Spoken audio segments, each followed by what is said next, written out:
ಹೌದು, ಇವತ್ತು ಮುಖ್ಯಮಂತ್ರಿ ಬಸವರಾಜ ಬೊಮ್ಮಾಯಿ ಅವರು ದೆಹಲಿಗೆ ಹೋಗ್ತಿದ್ದಾರೆ. ಮಧ್ಯಾಹ್ನ 1:20ಕ್ಕೆ ದೆಹಲಿಗೆ ಮುಖ್ಯಮಂತ್ರಿಗಳು ಪ್ರಯಾಣವನ್ನು ಶುರು ಮಾಡ್ತಾರೆ. ಇವತ್ತು ಅಲ್ಲೇ ಹಾಲ್ಟ್ ಆಗ್ತಾರೆ ಮುಖ್ಯಮಂತ್ರಿ ಬಸವರಾಜ ಬೊಮ್ಮಾಯಿ ಅವರು. Breaking news.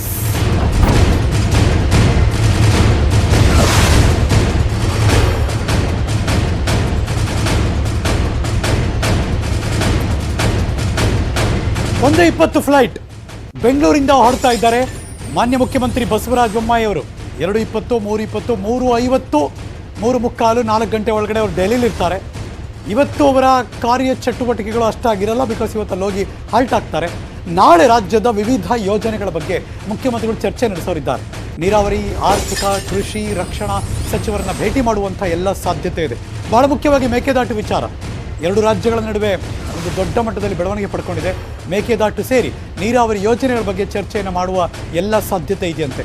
ಹೈಕಮಾಂಡ್ ನಾಯಕರನ್ನ ಭೇಟಿಯನ್ನು ಮಾಡ್ತಾರೆ. ಡೆಫಿನೆಟ್ ಆಗಿ ಹೌದು. ಖಾಲಿ ಉಳಿದಂಥ ಇನ್ನು 4 ಸಚಿವ ಸ್ಥಾನ, ಅದಕ್ಕೆ ಈಗಾಗಲೇ 20 ಜನ ಟವಲ್ ಹಾಕಿದ್ದಾರೆ, 20 ಜನ ಲಾಬಿ ನಡೆಸ್ತಿದ್ದಾರೆ. ಅದಕ್ಕೂ ಕೂಡ ಅದ್ರ ಬಗ್ಗೆ ಸಂಬಂಧ ಚರ್ಚೆ ನಡೆಸ್ತಾರೆ.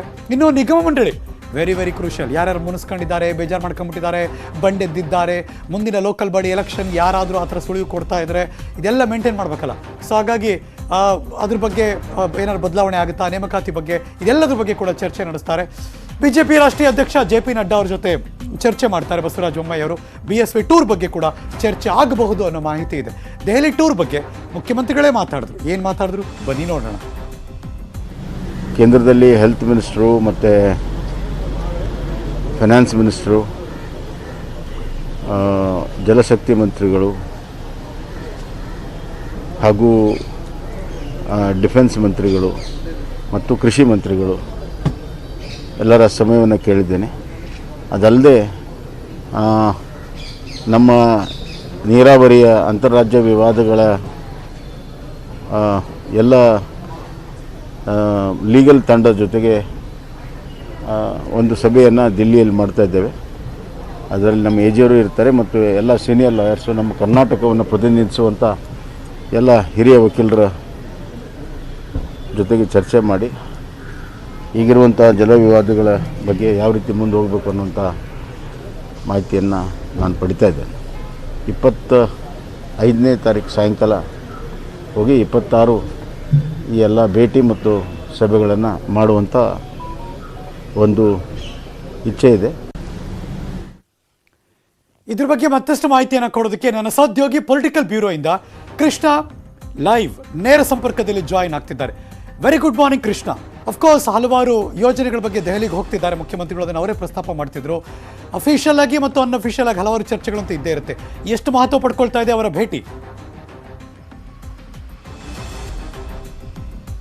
ಖಂಡಿತವಾಗ್ಲೂ ಹರೀಶ್, ಯಾಕಂದ್ರೆ ಪ್ರಮುಖವಾಗಿ ಮುಖ್ಯಮಂತ್ರಿ ಬಸವರಾಜ ಬೊಮ್ಮಾಯಿ ಅವರು ಇವತ್ತು ದೆಹಲಿ ಪ್ರವಾಸವನ್ನ ಕೈಗೊಳ್ತಿದ್ದಾರೆ. ಸಾಕಷ್ಟು ನಿರೀಕ್ಷೆಯನ್ನ ಕೆಲವರು ಇಟ್ಕೊಂಡಿದ್ದಾರೆ, ಅದ್ರ ಜೊತೆಗೆ ಮಹತ್ವ ಕೂಡ ಪಡ್ಕೊಂಡಿದೆ. ಯಾಕಂದ್ರೆ ಒಂದ್ ಕಡೆಗೆ ರಾಜ್ಯದ ನೀರಾವರಿ ಯೋಜನೆಗಳ ಸಂಬಂಧಪಟ್ಟಂತೆ ಮೊದಲ ಬಾರಿಗೆ ಬಸವರಾಜ ಬೊಮ್ಮಾಯಿ ಅವರು ದೆಹಲಿ ಮಟ್ಟದಲ್ಲಿ ಕೇಂದ್ರದ ನೀರಾವರಿ ಸಚಿವರ ಜೊತೆಗೆ, ಅದು ರಾಜ್ಯದ ನೀರಾವರಿ ಸಚಿವರ ಜೊತೆಗೆ, ಪ್ರಮುಖವಾಗಿ ಹಿರಿಯ ನೀರಾವರಿ ಅಧಿಕಾರಿಗಳ ಜೊತೆಗೆ ಮತ್ತೆ ವಕೀಲರ ತಂಡದ ಜೊತೆಗೆ ಚರ್ಚೆಯನ್ನ ಮಾಡ್ತಿರುವಂತದ್ದು.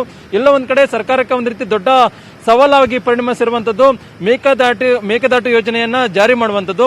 ಎಲ್ಲ ಒಂದ್ ಕಡೆ ಈಗಾಗಲೇ ತಮಿಳುನಾಡು ಸರ್ಕಾರ ಅದಕ್ಕೆ ವಿರೋಧ ವ್ಯಕ್ತಪಡಿಸಿರುವಂತಹ ಕಾರಣಕ್ಕೋಸ್ಕರವಾಗಿ ಸುಪ್ರೀಂ ಕೋರ್ಟ್ ನಲ್ಲಿ ಒಂದು ರೀತಿ ವಿಚಾರಣೆಯನ್ನ ಅರ್ಜಿ ಹಾಕೋದ್ರ ಮೂಲಕವಾಗಿ ವಿಚಾರಣೆಯನ್ನ ಮಾಡುವಂತದ್ದಾಗಿರ್ಬೋದು. ಮತ್ತೆ ಕೇಂದ್ರದ ನೀರಾವರಿ ಸಚಿವರಾಗಿರ್ತಕ್ಕಂಥ ಗಜೇಂದ್ರ ಸಿಂಗ್ ಶೇಖಾವತ್ ಅವರ ಜೊತೆ ಚರ್ಚೆ ಮಾಡಿ ಒಂದ್ ರೀತಿ ಯೋಜನೆಗೆ ಕಾಮಗಾರಿಯನ್ನ ಆರಂಭ ಮಾಡೋದಕ್ಕೆ ಒಪ್ಪಿಗೆಯನ್ನ ಪಡ್ಕೊಳ್ಳುವಂತದ್ದಾಗಿರ್ಬೋದು. ಇದು ಒಂದ್ ರೀತಿ ಬಸವರಾಜ ಬೊಮ್ಮಾಯಿ ಅವರಿಗೆ ಸವಾಲಾಗಿದೆ. ಯಾವ ರೀತಿಯಾದಂತ ಕಾಮಗಾರಿಯನ್ನ ಇಲ್ಲಿ ಮಾಡಲಾಗುತ್ತೆ ಅನ್ನೋದ್ರ ಬಗ್ಗೆ ಕೂಡ ನೀರಾವರಿ ಸಚಿವರ ಜೊತೆಗೆ ಮುಖ್ಯಮಂತ್ರಿ ಬಸವರಾಜ ಬೊಮ್ಮಾಯಿ ಅವರು ಮನವರಿಕೆ ಮಾಡಿಕೊಡುವ ಒಂದು ಕೆಲಸವನ್ನು ಕೂಡ ಮಾಡಲಿದ್ದಾರೆ. ಅಂತಿಮವಾಗಿ ಒಪ್ಪಿಗೆ ಪಡೆಯುವಂತ ಕೂಡ ಸಾಧ್ಯತೆ ಕೂಡ ಜೊತೆ ಇದೆ. ಪ್ರಮುಖವಾಗಿ ಇದ್ರ ಜೊತೆಗೆ ಒಂದು ಸರ್ಕಾರದ ಮಟ್ಟದಲ್ಲಿ ಈ ಒಂದು ಚರ್ಚೆ ಆಯ್ತು ಅಂತಂದ್ರೆ, ಇನ್ನು ಪಕ್ಷದಲ್ಲಿ ಪ್ರಮುಖವಾಗಿ ಈಗಾಗಲೇ ಸಚಿವ ಸ್ಥಾನದ ಆಕಾಂಕ್ಷಿಗಳು ದೊಡ್ಡ ಮಟ್ಟದಲ್ಲಿ ಇರುವಂತದ್ದು.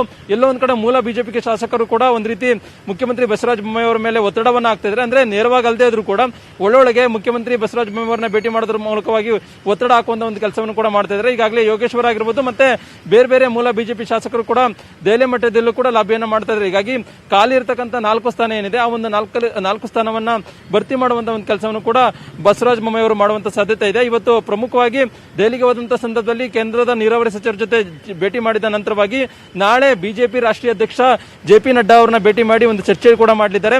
ಖಾಲಿ ಇರತಕ್ಕಂಥ ಇರುವಂತ 4 ಹುದ್ದೆಗಳನ್ನ ಮಂತ್ರಿ ಸ್ಥಾನವನ್ನ ಆದಷ್ಟು ಬೇಗ ಭರ್ತಿ ಮಾಡಬೇಕಾಗುತ್ತೆ. ಯಾಕಂದ್ರೆ ಸಾಕಷ್ಟು ಒತ್ತಡ ಇದೆ, ಮತ್ತೆ ವಲಸಿಗರು ಇರುವಂತ ಕಾರಣಕ್ಕೋಸ್ಕರವಾಗಿ ಮತ್ತೆ ಮೂಲ ಬಿಜೆಪಿ ಶಾಸಕರು ಕೂಡ ಮತ್ತೆ ಮುಂದಿನ ಚುನಾವಣೆಗೆ ದೃಷ್ಟಿಕೋನದಲ್ಲಿ ಇಟ್ಕೊಂಡು ಭರ್ತಿಯನ್ನ ಮಾಡಬೇಕಾಗುತ್ತೆ. ಹೀಗಾಗಿ ಅವಕಾಶವನ್ನ ಮಾಡಿಕೊಡಿ ಅನ್ನೋದ್ರ ಬಗ್ಗೆ ಕೂಡ ಮುಖ್ಯಮಂತ್ರಿ ಬಸವರಾಜ ಬೊಮ್ಮಾಯಿ ಅವರು ರಾಷ್ಟ್ರೀಯ ಅಧ್ಯಕ್ಷರ ಜೊತೆ ಚರ್ಚೆ ಮಾಡುವಂತ ಸಾಧ್ಯತೆ ಕೂಡ ಇದೆ. ಮತ್ತೆ ಇನ್ನೊಂದು ಕಡೆ ಆನಂದ್ ಸಿಂಗ್ ಅವರು ಅವರ ನಡೆ ಏನಿದೆ ಮುಖ್ಯಮಂತ್ರಿ ಬಸವರಾಜ ಬೊಮ್ಮಾಯಿ ಅವರಿಗೆ ಒಂದು ರೀತಿ ಮುಳ್ಳಾಗಿ ಪರಿಣಮಿಸಿರುವಂಥದ್ದು. ಯಾಕಂದ್ರೆ ನಿನ್ನೆ ಭೇಟಿ ಮಾಡಿದಂಥ ಸಂದರ್ಭದಲ್ಲಿ ಎಲ್ಲೋ ಒಂದ್ ಕಡೆ ದೆಹಲಿ ಹೋದ ನಂತರವಾಗಿ ಚರ್ಚೆ ಮಾಡ್ತೀನಿ ಅನ್ನೋ ಭರವಸೆ ಮೇಲೆ ರಾಜೀನಾಮೆ ನಿರ್ಧಾರವನ್ನ ಆನಂದ್ ಸಿಂಗ್ ಅವರು ಕೈ ಬಿಟ್ಟಿರುವಂಥದ್ದು. ಹೀಗಾಗಿ ಈ ಎಲ್ಲಾ ವಿಚಾರಗಳ ಬಗ್ಗೆ ಆನಂದ್ ಸಿಂಗ್ ಅವರ ಖಾತೆ ಬದಲಾವಣೆ ವಿಚಾರ ಬಗ್ಗೆ ಕೂಡ ರಾಷ್ಟ್ರೀಯ ಅಧ್ಯಕ್ಷರ ಜೊತೆ ಚರ್ಚೆ ಮಾಡಿ ಅಂತಿಮ ತೀರ್ಮಾನವನ್ನ ಮುಖ್ಯಮಂತ್ರಿ ಬಸವರಾಜ ಬೊಮ್ಮಾಯಿ ಅವರು ಕೈಗೊಂಡಿದ್ದಾರೆ.